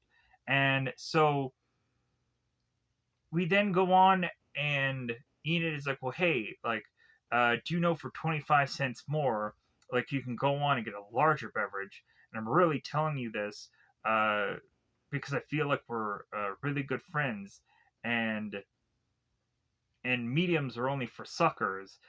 And don't you know the concept of value, sir? So we turn around and we're having Rebecca talking to Enid because we come to find out that Enid had gotten fired. And it's like, how can you have gotten fired after one day? And supposedly the manager to Enid was a total a hole. So she's like, oh well, I'll just try to come up with money in the meantime. And so they go on and they decide that or Enid decides that she's going to start just selling all of her items, selling all of her stuff. And so she tries to do a yard sale, and certain people come up and they try to buy these things of clothes. And Enid ends up telling this one guy with a soul patch that, like, that thing isn't for sale. And then another person ends up coming up and asking for a piece of clothing. And Enid ends up saying it's $500. It's like $500. Like, it should be like 3 or 4. Or no, she said it's $2. So Enid ends up saying that she had lost her virginity in that clothes, and that's why it's valued that high. And the woman's like, "Why would I care about any of that?" It's like, well, it's just personal value. So Enid realizes that she's not going to be able to go on and sell any of this stuff. So she just kind of boxes it all back in and brings it brings it back. So Rebecca's going on and stating to Enid is like, well, hey, are we gonna go shopping tomorrow? And Enid is like, oh yeah, what? Also, like, what time is it? Because like it's Seymour's birthday today, and I made a cake. And Rebecca's like, well, when have you ever made a cake? Come to find out, Enid is to just have bought this little cupcake thing and is giving this to Seymour for his birthday. So Seymour looks at the cake. It's like, oh, like you didn't have to. Like, I really appreciate it. And Enid's like, shut up. So don't blow it, doofus. So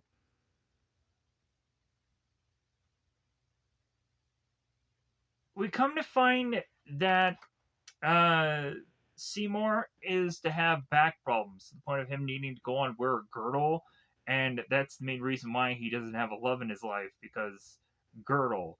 So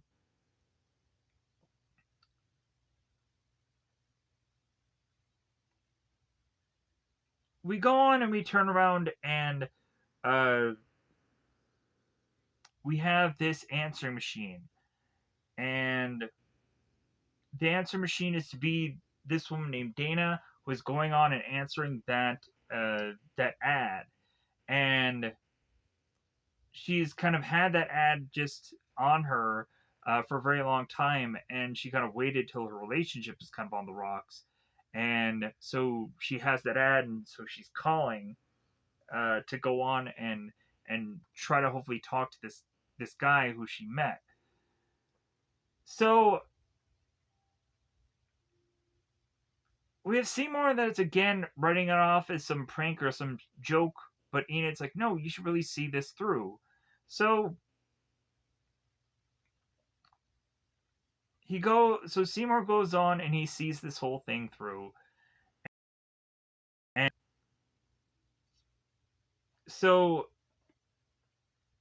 come to find out now, uh, Rebecca and uh, and Enid are going on and they're shopping for plastic cups. And we have Enid that's going on and asking Rebecca, it's like, why are you going on and like buying plastic cups?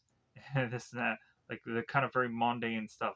So Rebecca's also going on and stating that Enid can just go on and buy whatever, and Rebecca will kind of wait till Enid is to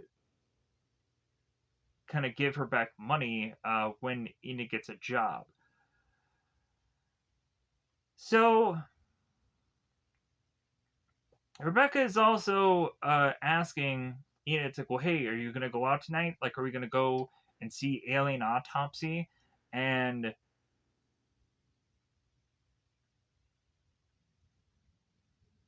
Enid's like, oh no, like Seymour is going on a date uh, with with that girl that he met on the phone, and so like I want to wait around to just kind of see if he calls. You're just gonna see how the date went. So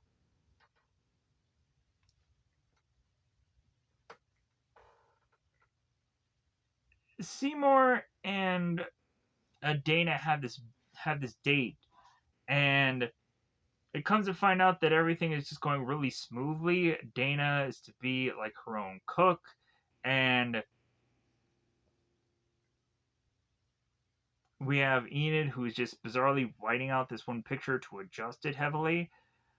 So Dana's going on and she realizes that there's this song that she likes on the radio. So she starts to turn up the volume and she desperately wants her and Seymour to dance. And Seymour's like, oh, I can't dance. The guy has tons and tons of music records, but he can't dance. It seems a little weird. So Dana's like, well, hey, you can go on and just kind of move with me and this and that. So she takes Seymour and forces him to dance while he's also like holding onto the ice cream. So Seymour is going on and telling Dana, well, hey, like, isn't it time for us to go to that movie? And so, like, supposedly they're going in a movie at 9 o'clock. Like, I've only gone on and I think in 2 occasions gone on and seen a late night film, and really it was just because like we had nothing else to do. And then also it was just kind of I had a date once where like we just went really late at night to see a movie. I don't remember what the movie was. I think it might have been the Sandra Bullock movie where she was the astronaut, Gravity. Maybe that might have been the one. Not quite sure. But anyways, so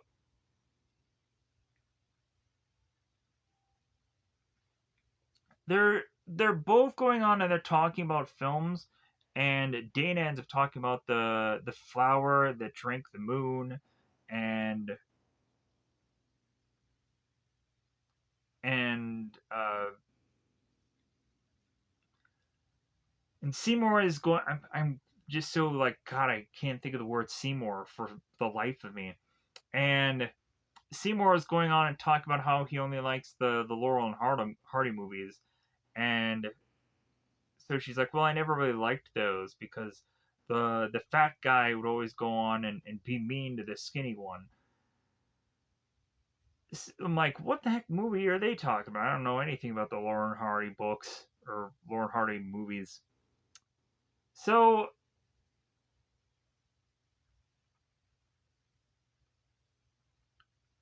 we have Enid, and I believe she ends up getting a. She either calls, I think she calls Seymour to kind of just see how things are going, and Seymour ends up telling Enid, it's like, well, hey, well, yeah, like it's still happening, it's still kind of going here. So, and he's saying, it's like, well, yeah, like I think things are actually going pretty well, and like Enid is thinking, it's like, well, hey, you guys gonna have sex on the first date, and we again have another Jesus coming from Seymour, and so he hangs up the phone after telling her he'll talk to her later, and then he writes it off as it just being his mother. So uh, Enid goes on and calls Rebecca, and it's like, well, hey, do you want to go on and still do something tonight?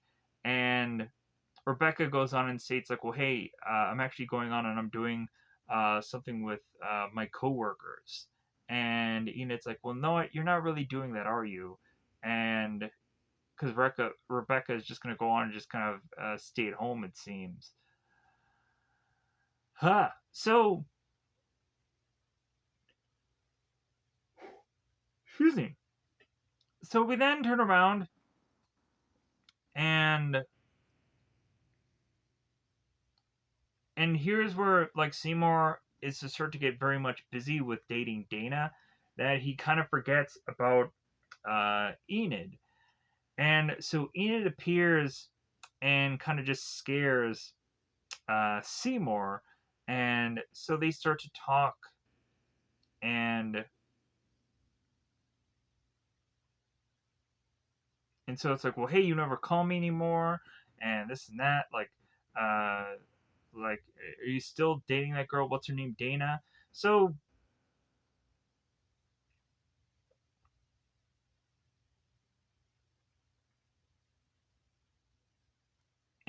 so like Seymour is talking about how everything is going well, but if anything, they can't be further from opposites between one another, him and Dana. So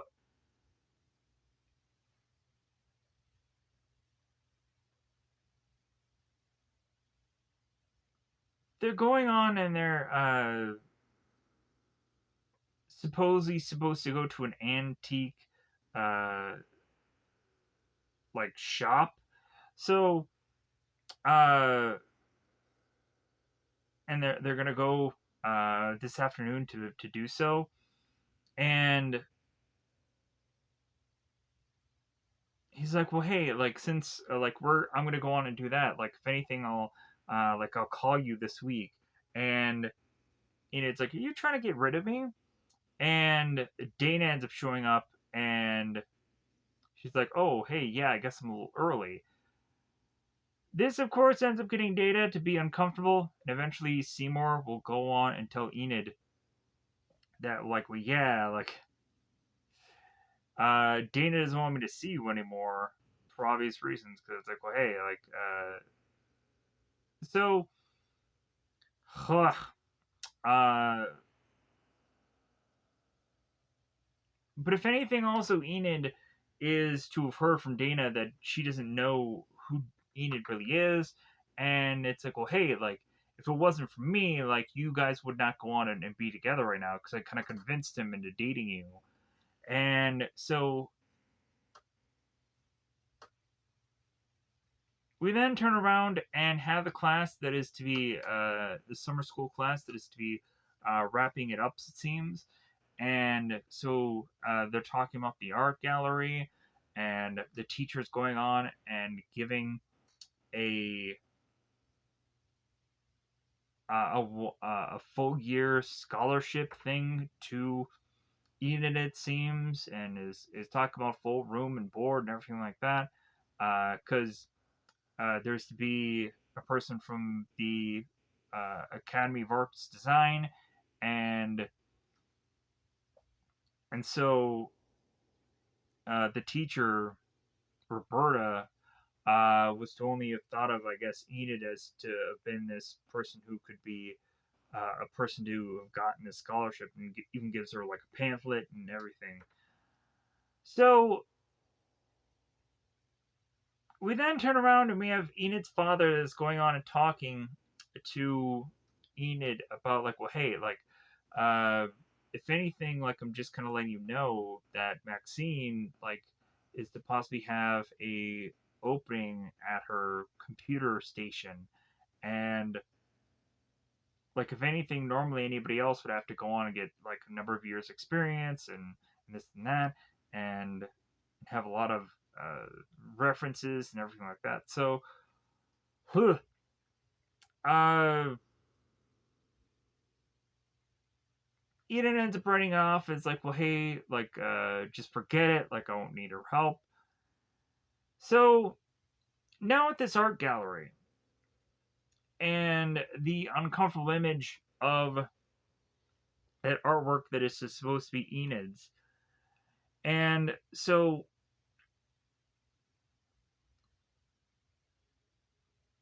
we have Roberto that's going on and doing her own little wasteland weird kind of outfit that she kind of uh, tosses onto this wall, and I'm assuming she probably gotten it earlier from it just being a found object thing.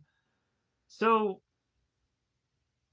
we have a woman named Phyllis who is saying that a bunch of adults are all just kind of upset about the whole artwork thing and wanting to have it be taken down, but uh, Roberto won't go on and do so because uh, like it's basically like censorship, and Philip was like, Phyllis is like, oh come on, like you have such big words, this and that, and so she ends up forcibly taking it down, and so Roberto ends up asking Margaret, it's like, well, hey, have you seen Enid? And so come to find out, Enid is going on and making her way to Seymour to try and go on and get him to go with her to this whole art show thing.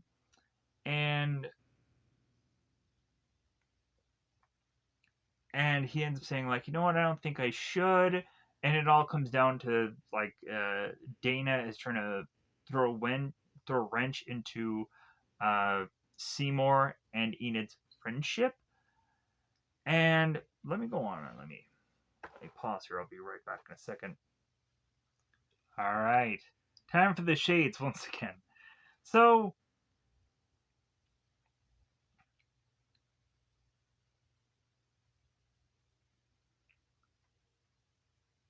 we have Seymour that's going on and talking to Enid about Dana, and so eventually Enid is to notice that Seymour is wearing seemingly new pants. It's like, well, hey, where'd you get those pants? Like, well, it was a present from Dana. And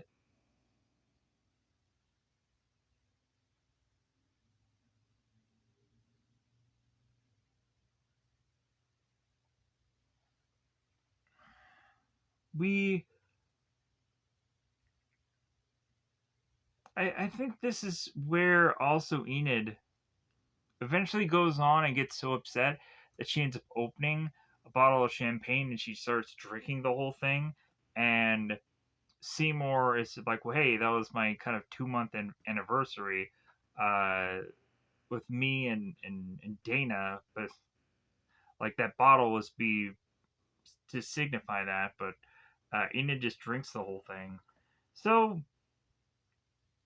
since now, like Enid is not even be wanted by Seymour, uh, Enid now makes her way to Norman, the guy on the the bench who's just still waiting for the bus that'll never come. So Enid is to go on and state that, like, well, hey, like, if anything, like, if everything that has kind of ever gone wrong in my life, like, at least I'll still know that, uh, like, you'll always be here, like, on this bench, and like, and this and that, and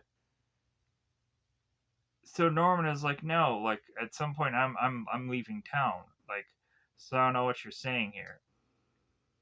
So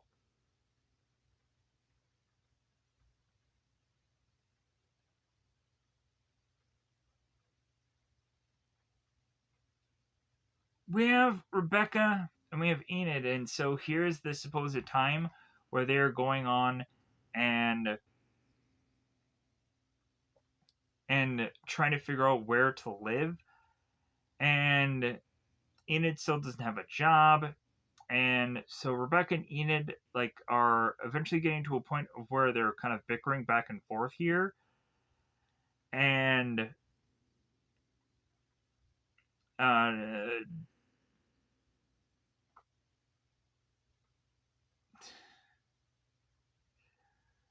man, this is going so well at some point. Uh,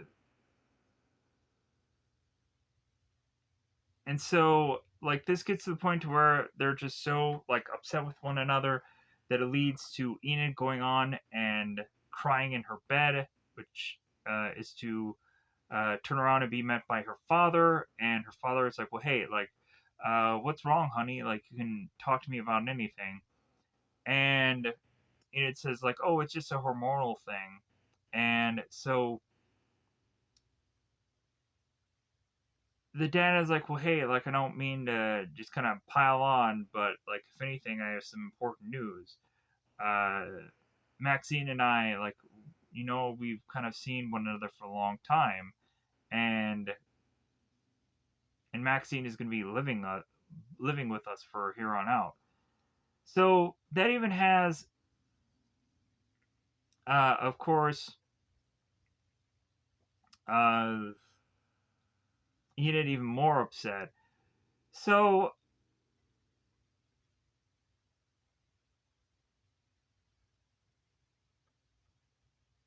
we then go on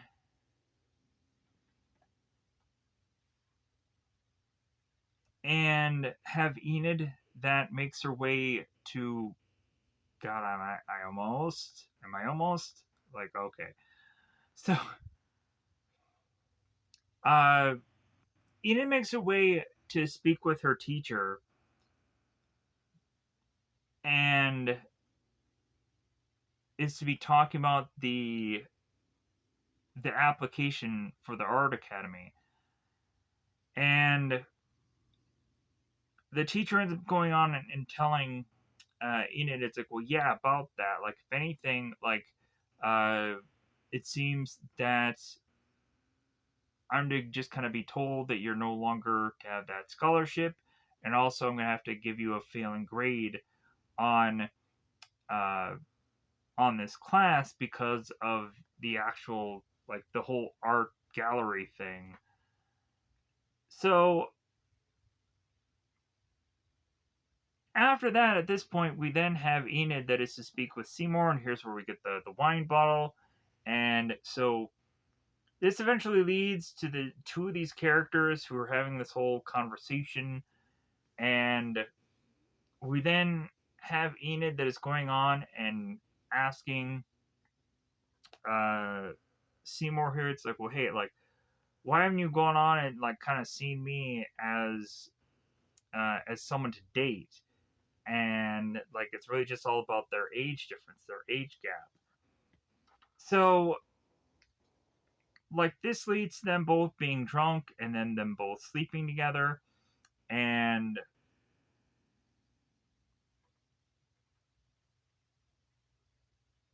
so we then have Seymour that turns around and meets up with Dana at her realtor job. And so he goes on and he is to confess to Dana. It's like, well, you know what? We probably shouldn't be dating anymore. And it's kind of very interesting for him to go on and state this because normally he's the guy that gets dumped instead of the other way around. Or he's kind of been in relationships for far too long. So he wouldn't have to go and get to the point where he's dumping people. So Seymour is going and turning around and he's calling Enid, and he's like, "Well, hey, I really wanted to go. I really wanted to talk to you," and because at some point both Enid and Seymour are or had um, while she was there talked to Seymour about moving in with him and that they could just kind of be good with one another and this and that. And Seymour is possibly thinking like, well, hey, maybe that could be a good idea. So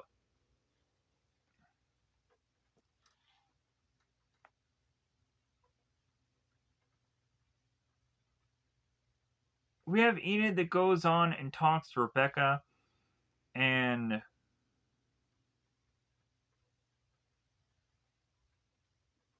so they apologize and this and that, and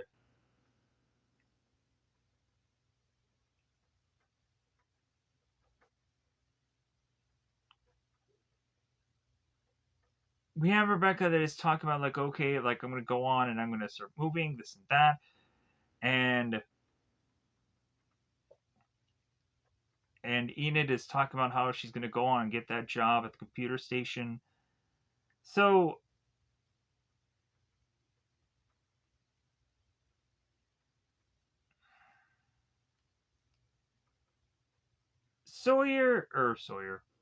Seymour and Joe, they're talking, and they're talking about the female brain and how like it's so hard to comprehend and how illogical it is and to figure that all out. And so Joe is ending up telling Seymour, it's like, well, hey, like it can't really get any worse. And come to find out, it does, because Seymour ends up having his boss from his work showcase that picture uh, from that art gallery, and that leads Seymour to get fired because of it. So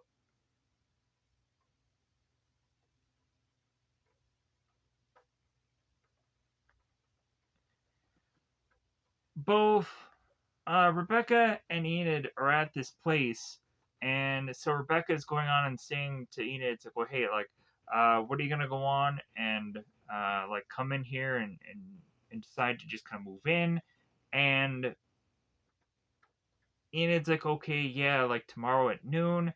And so Rebecca's like, "Okay, like that sounds like a good solid plan." And Enid goes on and she starts to unpack all of her stuff, and she's kind of looking about how her life is now, and like it seems that she is to just be like this is not my life, this is not what I want. So Enid disappears, And now Seymour and Rebecca are meeting together because uh, Seymour is looking for Enid, and so Seymour possibly thought that maybe Enid is with Rebecca, but Rebecca is supposedly have been waiting for hours for Enid to show up, and she never showed. So the two of them go on and they start talking, and Rebecca is going on and stating about how Sawyer was to be seen by Enid as this dork, and ends up also talking about the whole uh, fake date that they put together. And so, uh, so Seymour ends up going on and looking at the book that Enid had, and it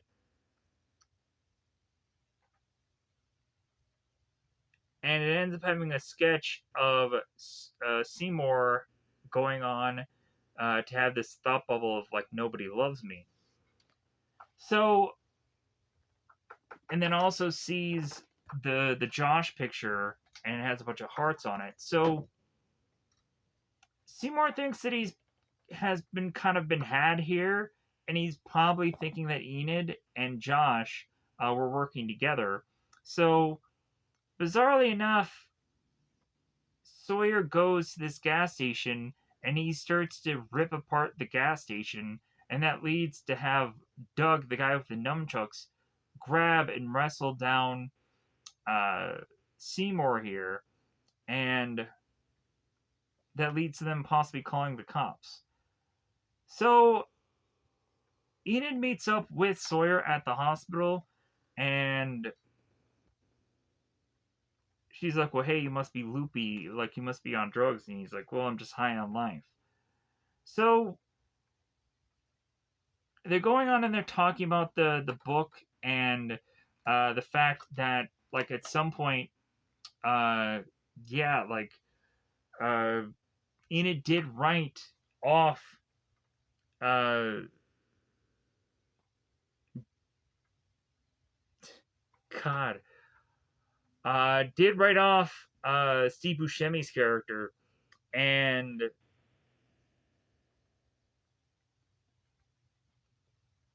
but if anything, like he didn't read the rest of the book. Like he didn't see how eventually he became her hero, and uh, and so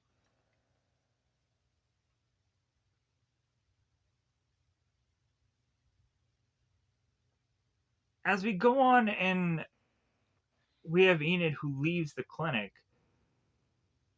and both the girls are talking, and Enid still doesn't know what she's going to go on and do with her life, and Rebecca's like, well, you know what, I have to go on and I have to leave, and because I'll be late for work. So Enid goes on and she is to finally see Norman get on a bus and leave. And so we come to find that uh, let's see Buscemi's character, uh, Seymour, is seeking out therapy. And so we have Seymour who is either like with his mother or dating this other woman. And she's asking about what meal they're probably going to have. And so, like, it seems that Seymour, in some ways, is making some kind of progress with this doctor. But then again, uh, like, maybe not. And because she's saying that he's doing all the work. So, we turn around and we have Enid that gets on the bus and she disappears, and that's how the movie just kind of ends. That's how everything wraps up. I wanted to try to get this done as quickly as possible because I realized that I'm an hour and or 2 hours now in, and then also I probably have to edit this clip together because it's 2 hours. We'll see if there isn't a cut somewhere. But other than that, I'm gonna cut out of here because one, I don't think I did this review all that well, and more than likely people probably won't care about it anyway, sadly enough. But who knows? Like, wild surprises has happened in my day of doing reviews, so anything could happen. But if anyways, I thank you for hearing whatever garbage I had to go on and say here. I say garbage because logically, uh, it's just me going on and reciting whatever happens in the film. Maybe I had some anecdotes or some funny things, but logically, it was just whatever I could quickly say about this film to get this review out. Hopefully, at one point in time, I'm going to go on and do something that everybody's going to really like and enjoy and whatever. But until then, I'm going to go on and do a movie that I really wanted to go on and check out and see. And eventually realize that more and more people just probably won't care. But anyways, at some point, I'm also going to have to go on and do some stuff that actually the community wanted me to do, and that'll be fun when I get to that. But there's also right now me wanting to go on and do specific certain movie titles that I can go on and still be able to do and get and whatever. So I'm going to get out of here. Bye, everybody. Bye, everybody.